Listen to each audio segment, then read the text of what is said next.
Dans les sociétés contemporaines, l'idée de s'abstenir d'activités sexuelles peut sembler absurde.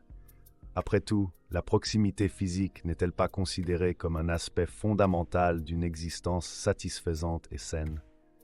Cependant, un paradoxe est à l'œuvre. Même si le contenu sexuel et l'érotisme deviennent plus prévalents dans la culture d'aujourd'hui, la réalité des activités sexuelles est en déclin.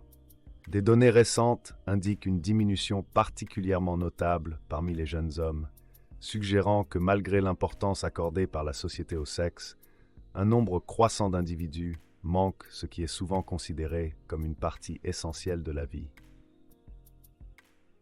Mais est-ce vraiment un problème? Notre besoin de sexe est-il aussi crucial qu'on nous l'a fait croire, ou pourrait-il y avoir des avantages à vivre sans? Cette vidéo ne vise pas à dissuader les gens de s'engager dans des activités sexuelles ou à porter un jugement sur ceux qui le font. Plutôt, elle cherche à explorer les raisons potentielles de choisir de renoncer au sexe, souvent salué comme le plaisir ultime. Poursuivre des relations sexuelles, en particulier en dehors de partenariats stables, implique souvent plus de défis que de récompenses. Pour les célibataires, la recherche de partenaires à travers des lieux sociaux ou des plateformes en ligne, comme les applications de rencontres, est chronophage et incertaine, avec un succès dépendant de l'attraction mutuelle et de la compatibilité. Au-delà de l'effort, les risques incluent l'anxiété de performance, le danger potentiel de personnes malveillantes et les implications éthiques et financières des services sexuels payants.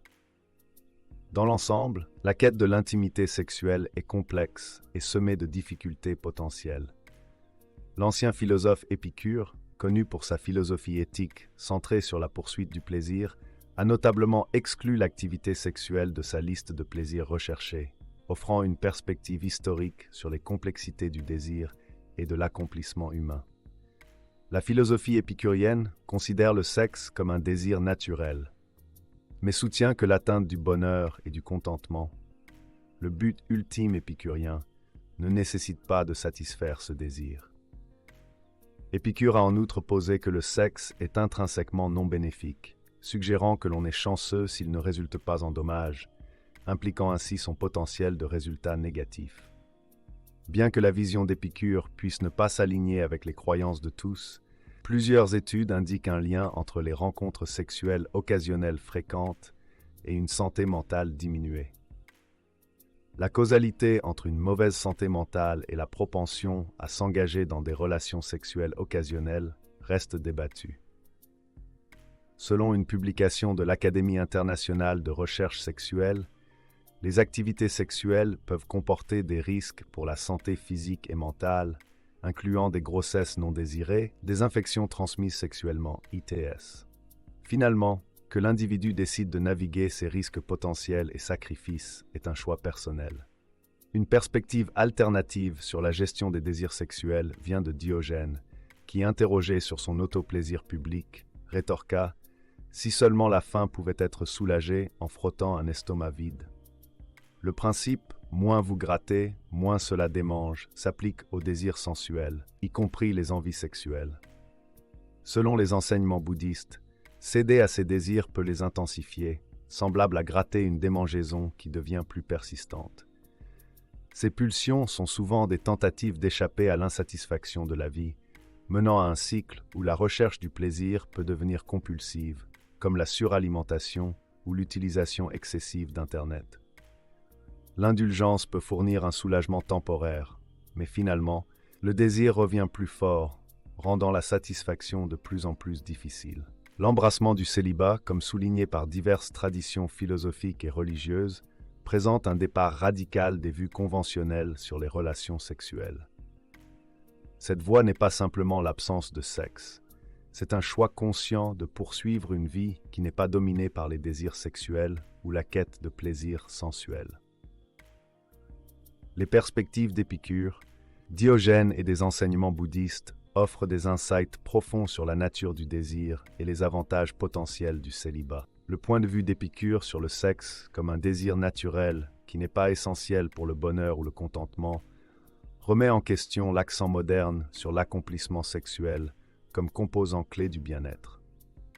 Sa position prudente suggérant que le sexe est plus susceptible d'apporter du tort que du bénéfice, reflète une évaluation critique des coûts associés aux poursuites sexuelles. Cette sagesse ancienne résonne avec les préoccupations contemporaines concernant les risques pour la santé mentale et physique liés aux rencontres sexuelles occasionnelles, telles que la détresse émotionnelle, les infections sexuellement transmissibles et le potentiel d'agression sexuelle. La perspective bouddhiste, particulièrement telle qu'articulée par Ajahn Nyanamoli, approfondit cette discussion en encadrant le célibat comme un moyen d'obtenir la liberté de la poursuite incessante des désirs qui peuvent dominer la vie d'une personne. Selon le bouddhisme, le cycle du désir et de la gratification est une source de souffrance, et en s'éloignant de ce cycle, particulièrement dans le contexte du désir sexuel, on peut atteindre un état de clarté mentale et de liberté. Cette approche n'est pas question de suppression ou de déni, mais de développer la sagesse et de comprendre la nature du désir lui-même.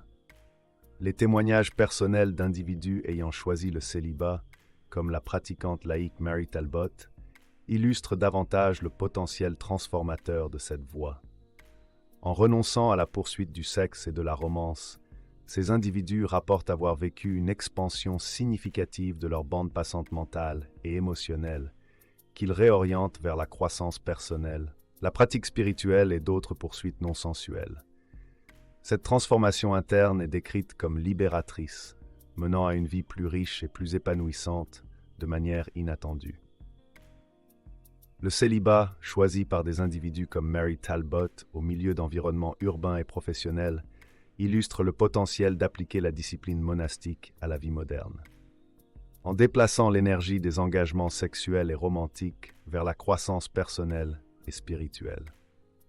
Ce choix de vie remet en question les normes sociétales qui mettent l'accent sur les relations sexuelles et romantiques comme clé du bonheur, suggérant que l'abstinence peut enrichir la vie intérieure et rediriger l'attention vers l'amélioration de soi et des poursuites plus profondes. Les expériences partagées par des figures telles qu'Ajahn Nyanamoli et l'adoption pratique par des personnes comme Talbot montrent l'impact du conditionnement sociétal sur nos désirs et actions, des efforts d'apparence personnelle aux décisions de vie plus larges pour des gains sociaux et matériels. Opter pour le célibat permet un détachement de ces désirs enracinés et des attentes sociétales, favorisant une réévaluation des sources de véritable contentement et menant à une vie plus délibérée et épanouissante. Ce choix n'est pas une question de répression, mais d'ouverture à de nouvelles voies de croissance, étroitement liées au concept de transmutation sexuelle, la redirection de l'énergie sexuelle vers des activités créatives, intellectuelles ou spirituelles.